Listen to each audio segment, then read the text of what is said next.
Raj and these are my vlogs. So recently Jen was like, hey, I just heard there was a mac and cheese festival coming to Ontario Place. Do you want to go? To which I replied, is that even a question? So when the day came that Jesus released a sequel to Christmas, the weather could not have been any better.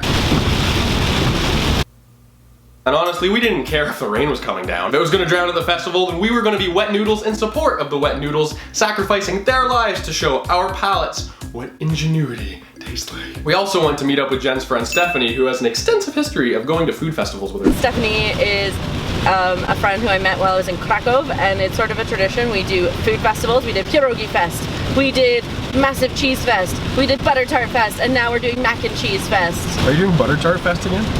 Yeah. So by the time we got to the festival, the weather had cleared up quite nicely, which was fantastic because it allowed me to have full 2020 HD 4K vision to see clearly what the best part of the festival was. And you know, we weren't even in the festival yet. We were just outside the fest. And already I've now gained the knowledge that there is a shuttle that takes you to Furniture Disneyland to eat Swedish meatballs, which my family calls meatbobs because ever since my brother was a baby, he called meatballs meatbobs because he was a baby. So at that point, English was a fairly new concept for him. Like, does that bus go anywhere to pick people up? Like, does it go to where I live?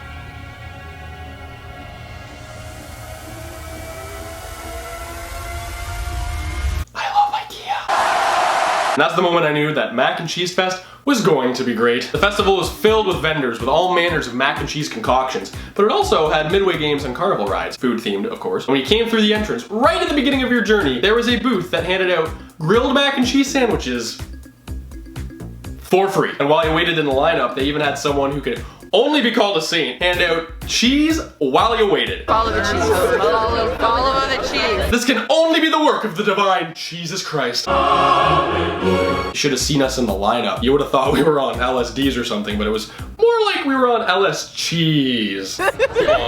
Once we got our free sandwiches, they were nothing short of greatness. They included ingredients such as apple, Havarti, and this icy syrup.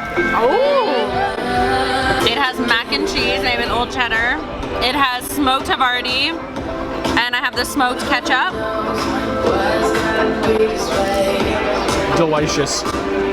As we journeyed on, we bought tickets to trade at the vendors for all the different foods we wanted, like carnivals do for you to get on the rides. And one of the biggest draws that cost the most tickets wasn't even cheese related. It was this. And these things were hyped just by the sheer amount of people walking around the festival with one in hand. When fidget spinners die out, I have an idea of what's gonna take its place. You carry one of these around, you're never gonna be stressed out because it's like you're carrying around a beach vacation in your hand. And the crappy thing is, it may have been one of the biggest draws, but I kind of thought it was one of the biggest disappointments. Sure, you may have looked cool walking around with one in hand like you were an extra on Gilligan's Island.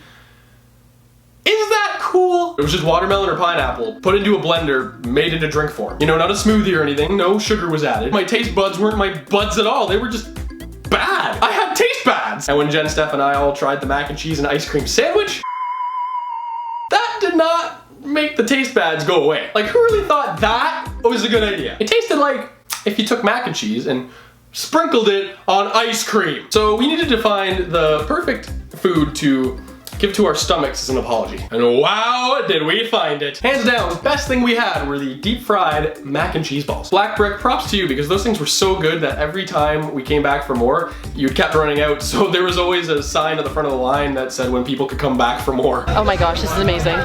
That guy does the holy work of Jesus. Honestly though, whatever foods were good or bad, the festival was awesome. It was so cool to see what neat and weird things vendors had. Did anyone else go to this thing or a festival like this one, maybe in a different city? If so, what were the best or weirdest items that they had there? Leave a comment, like, and subscribe, but you know what? Just go and try a deep fried mac and cheese ball. Oh, I can still taste them.